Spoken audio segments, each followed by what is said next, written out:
Good afternoon. और हम बात करेंगे गुड गवर्नेंस की, और हम ये देखेंगे कि प्रश्न कैसे पूछा जाएगा। मैं रोज कहता हूं कि आप प्रश्नों को देखो, प्रश्न कैसे पूछ रहा है ये। हमेशा जैसे एक छोटा सा प्रश्न मैं उठाता हूं, प्रश्नों को देखो आप कि गवर्नमेंट की अपेक्षा गवर्नेंस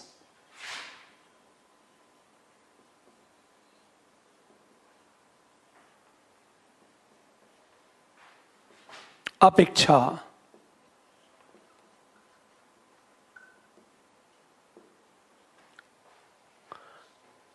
आर्थिक विकास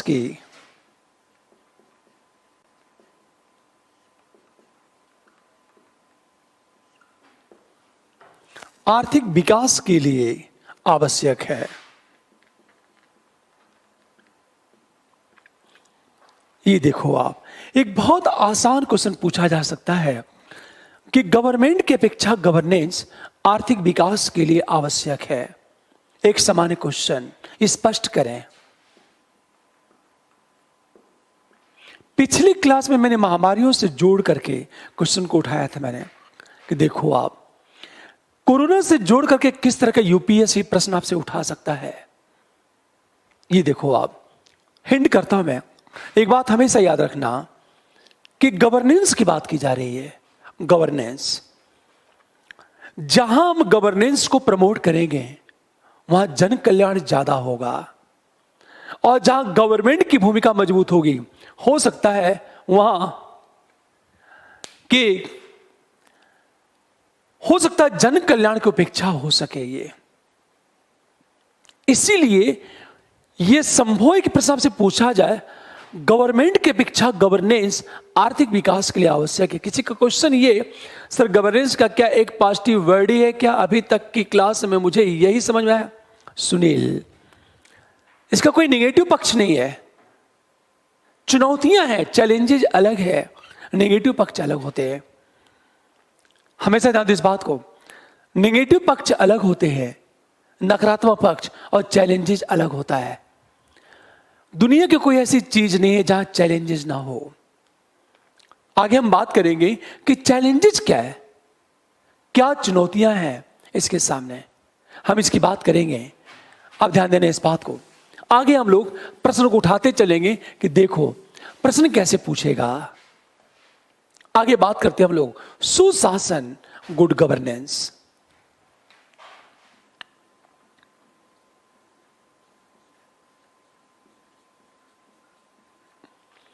यदि हम गुड गवर्नेंस की बात करें तो हम गुड गवर्नेंस कहते किसे हैं? गवर्नेंस गुड हो। जब गवर्नेंस गुड होगा, अच्छा होगा। अब सोचो आप, गवर्नेंस कब अच्छा होगा? आखिर अभिशासन कब अच्छा होगा?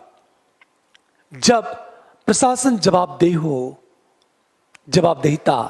तो गुड गवर्नेंस का मतलब यह है कि प्रशासनिक जवाबदेहिता हो।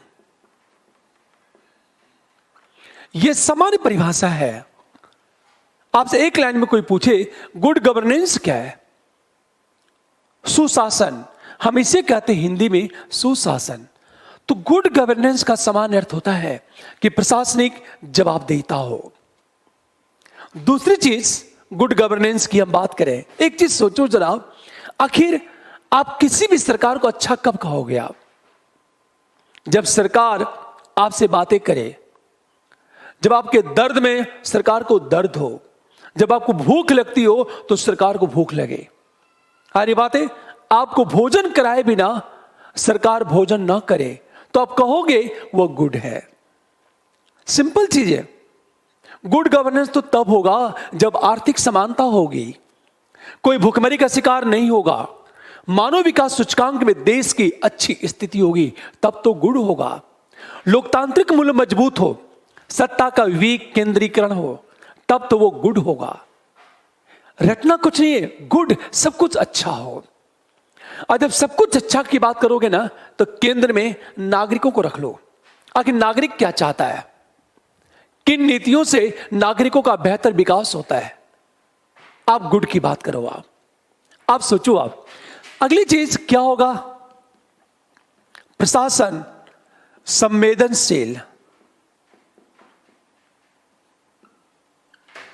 संवेदनशील हो तथा जनता प्रथम की भावना हो।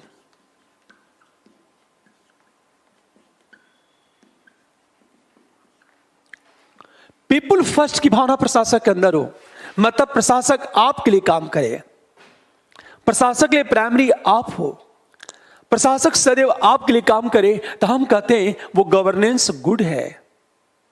सोचो आप। अगली चीज हम बात करें, कहा कि प्रशासक हमेशा आपके लिए तत्पर रहे, तैयार रहे, तो आप की बात करो। गुड गवर्नेंस तब होगा जब आरटीआई होगा, राइट टू इंफॉर्मेशन होगा। गुड गवर्नेंस तब होगा जब प्रशासनिक विवेकशीलता में कमी आएगी।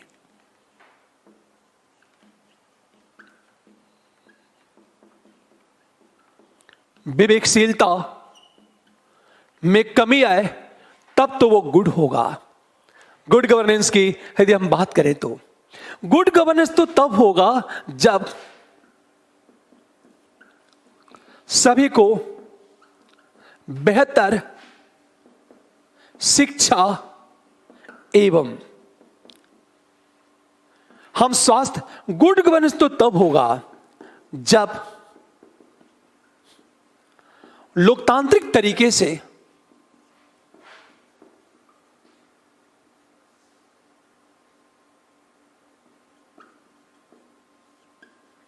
समस्या का समाधान हो, बड़ा डेमोक्रेटिक तरीके से समस्या का समाधान हो, तब कहते हैं वो गुड है।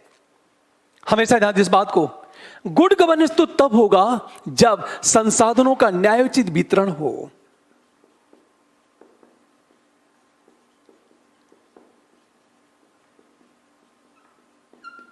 ये तब तो हमारा गुड गवर्नेंस होगा, अन्यथा हमारा प्रशासन गुड गवर्नेंस नहीं होगा। अगली चीज, न्याय तक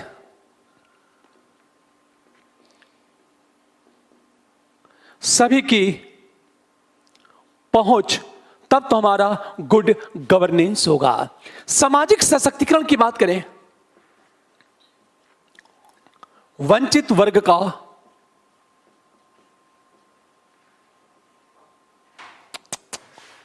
रुक जाओ, वंचित वर्ग का सशक्तिकरण हो, तब तो हमारा गुड गवर्नेंस होगा। ई गवर्नेंस हो तो हमारा गुड गवर्नेंस है।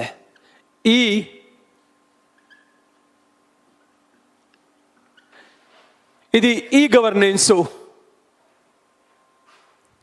हमेशा, तो हमारा गुड गवर्नेंस होगा। हमेशा ध्यान दें इस बात को। आगे हमारा टॉपिक है आरटीआई, राइट टू इंफॉर्मेशन कहते हैं उसे। आरटीआई सूचना का अधिकार कहते हैं इसे, आरटीआई को। तब तो हमारा गुड गवर्नेंस होगा। यदि ई गवर्नेंस हो तो हमारा गुड गवर्नेंस होगा। अगला देखो आप, कानून का शासन हो,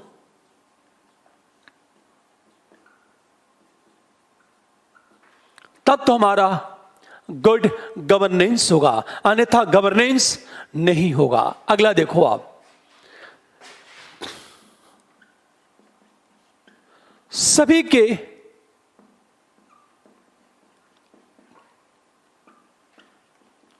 मानवाधिकार का संरक्षण, सभी के ह्यूमन राइट्स का संरक्षण हो, तब तो हमारा गुड गवर्नेंस होगा, अन्यथा गवर्नेंस नहीं होगा। हमेशा ध्यान दें इस बात को। हर एक व्यक्ति की आवाज सुनी जाए। पूरी बात ध्यान दें इस बात को। हर एक बात व्यक्ति की आवाज सुनी जाए, तब तो हमारा ये गुड गवर्नेंस होगा। अब देखो, आप सिविल सोसाइटी को मजबूत करो। आप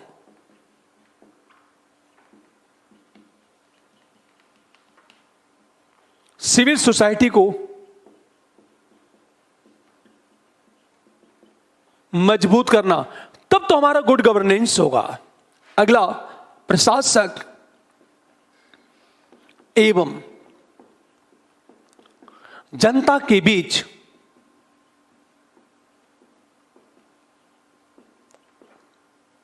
ये इंटरेक्शन हो तो हम कहते हैं ये गुड गवर्नेंस है।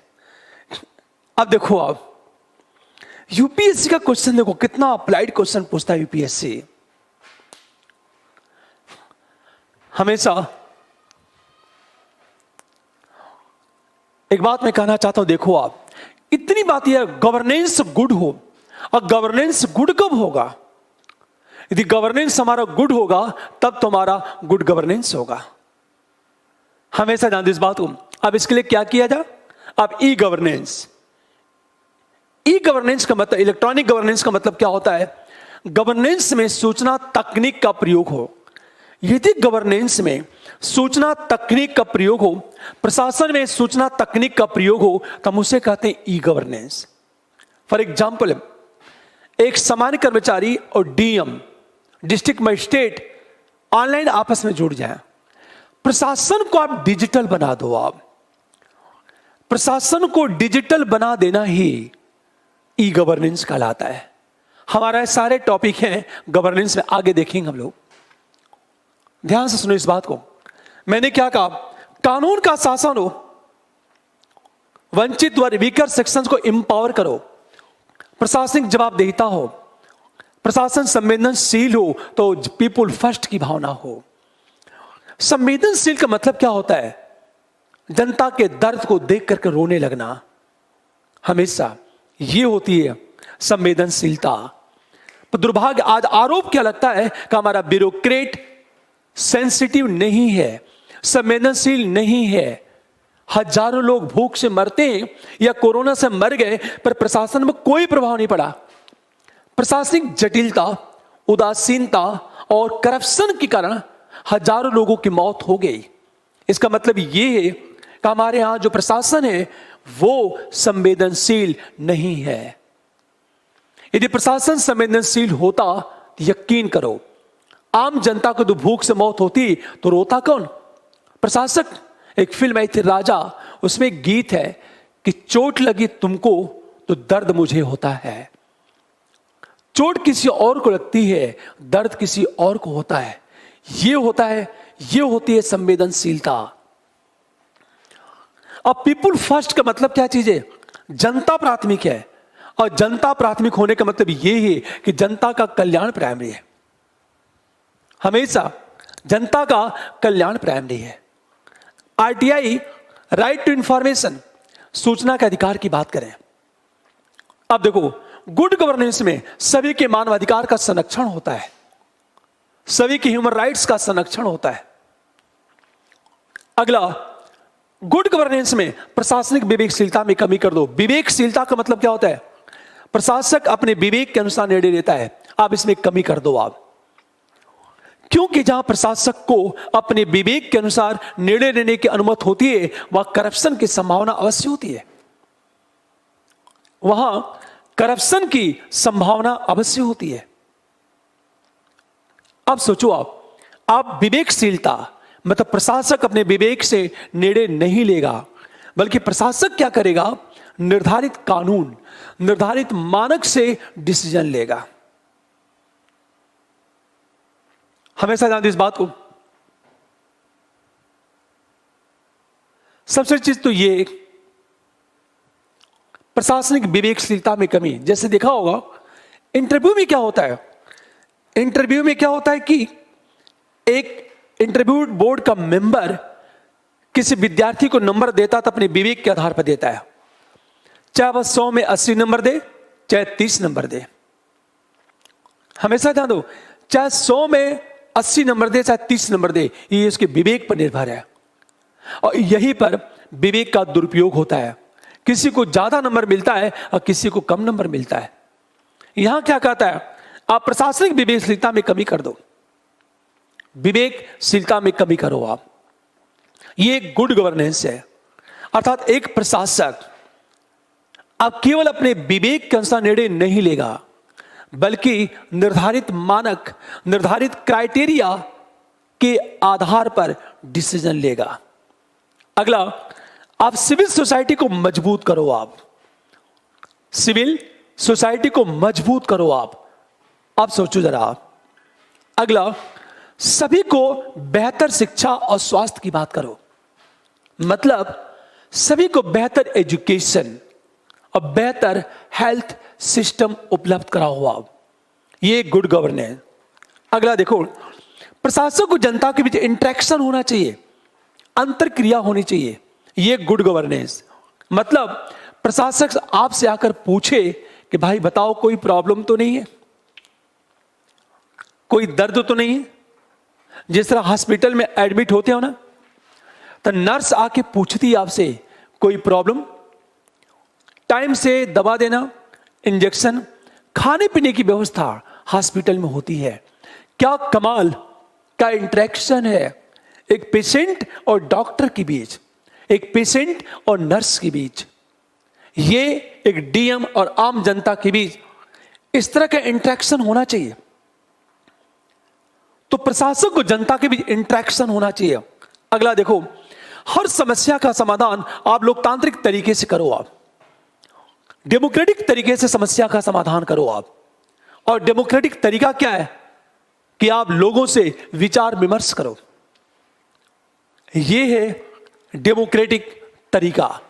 अंत में देखा जाए, न्याय तक सभी की पहुंच को आप सुनिश्चित कर दो आप, न्याय तक आप सभी की पहुंच को सुनिश्चित करो आप। कोई व्यक्ति ऐसा न हो जो न्याय से वंचित हो, अर्थात एक न्यायपूर्ण समाज के निर्माण की बात करो आप। अगला देखो, आप ये सारी चीजें होगी तो हमारा गवर्नेंस गुड गवर्नेंस होगा। हमेशा जो गवर्नेंस यदि गुड की बात करते हो ना, तो जो हमारा गुड गवर्नेंस है, यद्यपि विश्व बैंक ने वर्ल्ड बैंक ने गुड गवर्नेंस की परिभाषा दी है, पर उसने भी सेम यही बात है कि गुड गवर्नेंस। फर्क ये कि लोकतांत्रिक मूल्यों को प्रमोट करने की बात की, प्रशासक को संवेदनशील और जवाब देने की बात की है। यह है आपका गुड गवर्नेंस। बहुत ही सिंपल चीज देखा जाए। अब एक प्रश्न, जब हम गुड गवर्नेंस की बात करेंगे ना, तो गुड गवर्नेंस का मानक क्या है? हम कैसे कहेंगे कि इंडिया में गुड गवर्नेंस है? क्राइटेरिया क्या है? हम ये कहें कि हमारे यहां गुड गवर्नेंस है। अब ध्यान से सुनो इस बात को। यदि हम गुड गवर्नेंस की बात करते हैं, तो गुड गवर्नेंस का मानक क्या होना चाहिए? यदि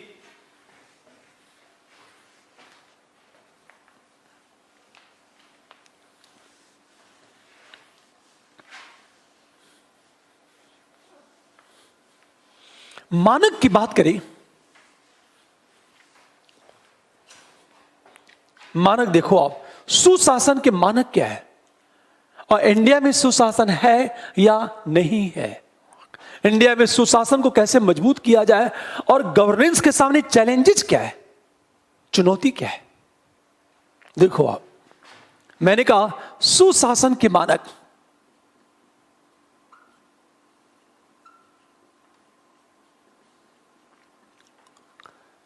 मतलब गुड गवर्नेंस का क्राइटेरिया क्या है, हम किस आधार पर कहेंगे कि ये गुड गवर्नेंस है, हमारे पास पैरामीटर क्या है। अब सोचो आप, यदि आप गुड गवर्नेंस की बात करते हो कि आपका गवर्नेंस बहुत अच्छा है, तो सबसे पहले जो क्राइटेरिया है आपका HDI report, human development index report, मानव विकास सूचकांक।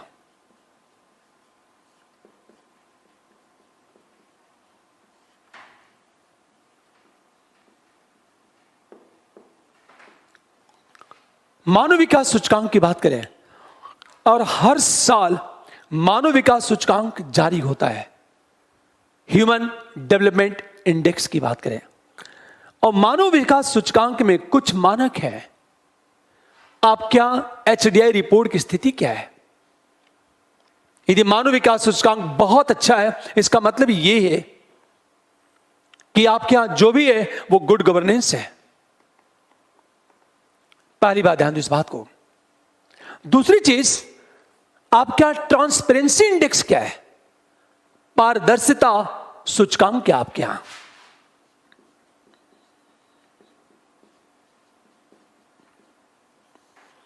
पारदर्शिता, हम सूचकांक ट्रांसपेरेंसी इंडेक्स की बात करें। तीसरी चीज कुपोषित लोगों का अनुपात क्या है, रेशियो क्या है आपके यहां? प्रेस फ्रीडम, प्रेस स्वतंत्रता,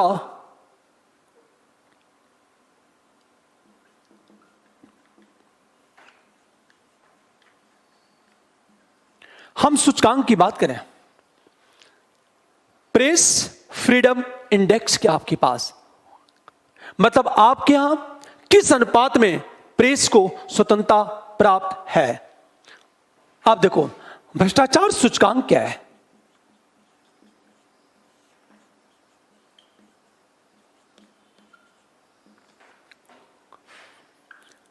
अगला हम ये कहें प्रशासन एवं राजनीति में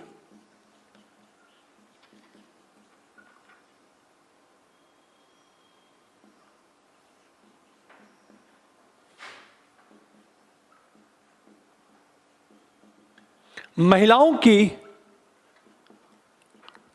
सहभागिता की बात करें, फिर सुशासन का मानक देखो क्या है, इंडेक्स की बात करें, हमेशा ध्यान दें इस बात को। अगली चीज देखो ग्लोबल हंगर इंडेक्स, वैश्विक भूख सूचकांक। अगली चीज बात करें समावेशी विकास सूचकांक।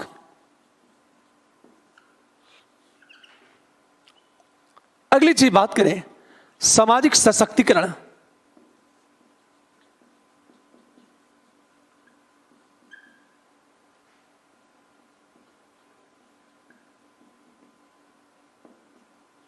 हम सूचकांक की बात करें, अगली चीज देखो आप कि लोग शिकायतों का हम समाधान की बात करें, अंत में हम बात करते हैं, हमेशा ध्यान दें इस बात को, कानून के शासन का अनुपात क्या है?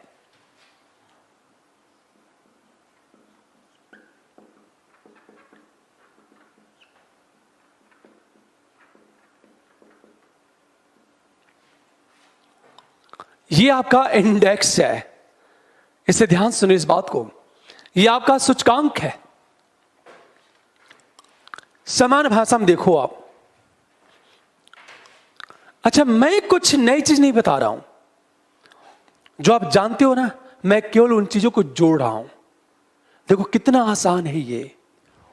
पहली बात, मानव विकास सूचकांक, ह्यूमन डेवलपमेंट इंडेक्स रिपोर्ट में इंडिया की क्या स्थिति है। नंबर 2, ट्रांसपेरेंसी इंडेक्स की बात करें, पारदर्शिता हम सूचकांक की बात करें।